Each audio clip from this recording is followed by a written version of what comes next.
Hey y'all, and welcome back to Midweek Faith, our sacred space for discussion about all things. Today we're going to be discussing the full moon in Capricorn, and we are 6 months into the year. We've completed the entire 6 months, and now we are in the 7th month of the year. So we're at our halfway mark. So I'm sure a lot of people are reflecting, aligning, realigning, adjusting. And I think some are just now waking up to the fact that we're in a new year, right? Because I think it takes a while to get adjusted. So in that, today we're going to unpack this full moon a little bit. So a full moon in Capricorn, what does that mean? Capricorn is all about structure. It's all about commitment. It's all about, I don't want to say perfection, but an idea of perfection. It's all about striving and making things happen. And you know, it's also about judgment. It's also about review. It's also about maybe negativity, and not negativity like, oh, negativity, but the negativity that's like you thinking about, you know, what needs to be fixed or what can be done better, what can improve, right? And I call that negativity just because I think that those things can feel like negatives when you're thinking about them, and they can affect you negatively ultimately, right? What's really important is that we focus on our inner selves and not our outer selves and our outwardly appearance. And what that really means is it's not necessarily about the aesthetic right now.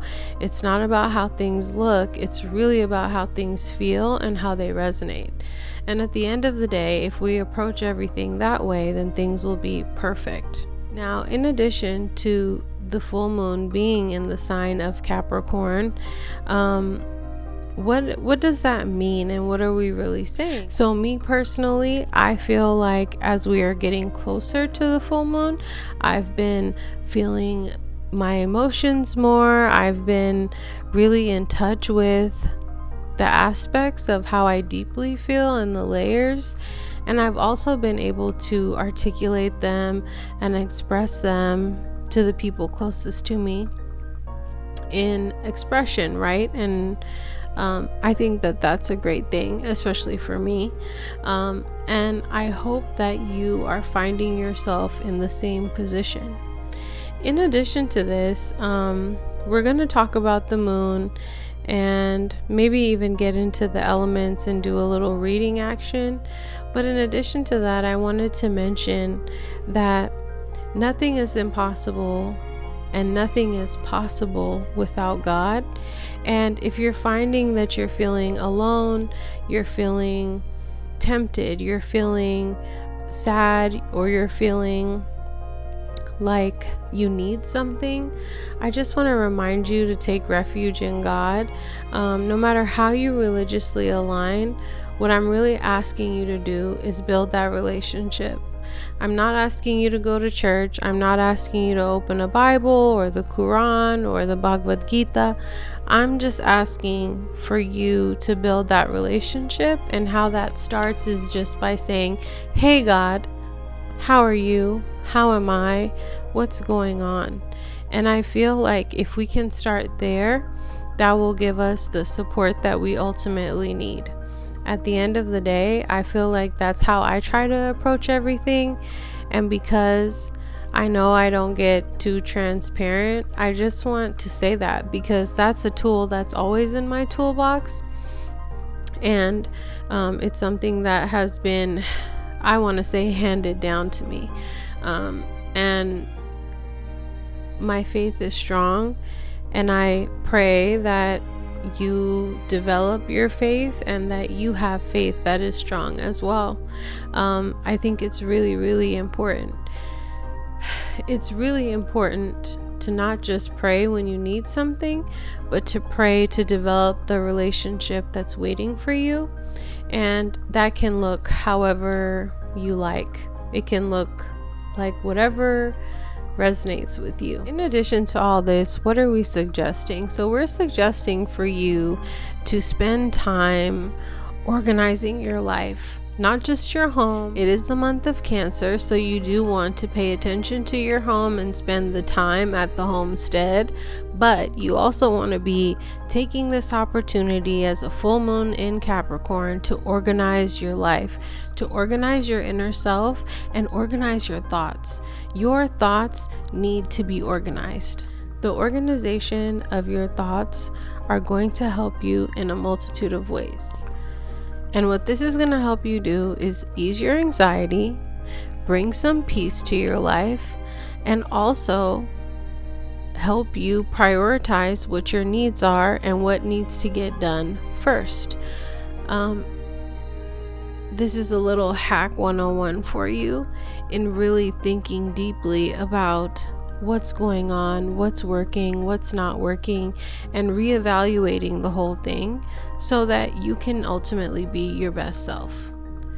So for our reading today, I'm going to go ahead and do the elements like I used to back in the day.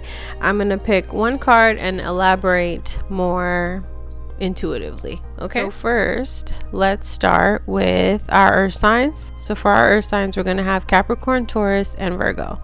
So for our earth signs, what are we telling them? We're telling our earth signs that you are connected to divine source energy. And what this means is that your job is to ask God to help you know all of your deepest needs will be met, and to let you trust that God has a plan and the right actions will come. God is your source for all. So this goes back to what I was saying about prayer, and obviously this always happens to me, but honestly, I'm feeling like people aren't connected to God. And if I'm gonna act in my purpose, it's gonna be to remind you that that relationship comes first. Before all of this, before anything, that relationship comes first. Next, I'm going to do our water signs. So for our water signs, we will have Pisces, Cancer, and Scorpio. And for our water signs, what are we asking or telling them? Let's pick a card here. I have a few different decks that I'm picking from. Daydream, okay? You will more easily hear and receive messages if you daydream regularly. Relax and open your mind to receiving. Without directing your thoughts, just notice any feelings, visions, or ideas as if you were watching a movie. This is the seat of creativity. So what I'm saying to you is that don't stop dreaming, water sign. That's your gift. I think sometimes we can get so caught up in life that we forget what our dreams are and what we want. And I think sometimes we can be so shamed about dreaming that we just don't. So remember that it might be time to step back into that daydream. And what that means is sometimes we have to set a timeout for daydreaming, and that's okay too. Next, we'll have our air signs. So for our air signs, we have Aquarius, Gemini, and Libra. And what are we telling our air signs today? We're telling our air signs that harmony is where it's at for you. Okay, it's a time to live harmoniously, to allow yourself to be at peace. Okay, let's stop the chaotic energy. Let's stop overdoing it. Let's really lean in to harmony and balance, air signs. Okay, it's really a time for you to realign and think about balance. Think about what that means to you and try your hardest to execute it. When you try, you're doing. You're not trying. There's no such thing. You're either doing it or you're not. Okay? Last but not least, we'll have our fire signs. So we'll have Aries, Leo, and Sagittarius. And what are we telling our fire signs today? Let's see. we're telling our fire signs that letting go is important, okay? Everything is indeed out of your control, and God will hold it all, okay? The affirmation is, I can safely let go. Fire signs, it's important to let the past be the past and allow yourself to move on. It is just beyond that space where you officially let it go, no matter what it is or what it was, and let yourself be happy. That's the only way to find joy, is to allow it, okay? And that is the first step. And all of the living in the past is making you miserable, so we got to cut it out, okay? So yeah, remember to clean it up in your mind, okay? And take some time to think about what it really is that you want, where you want to go, how you want to feel, and let's try to execute it the best we can.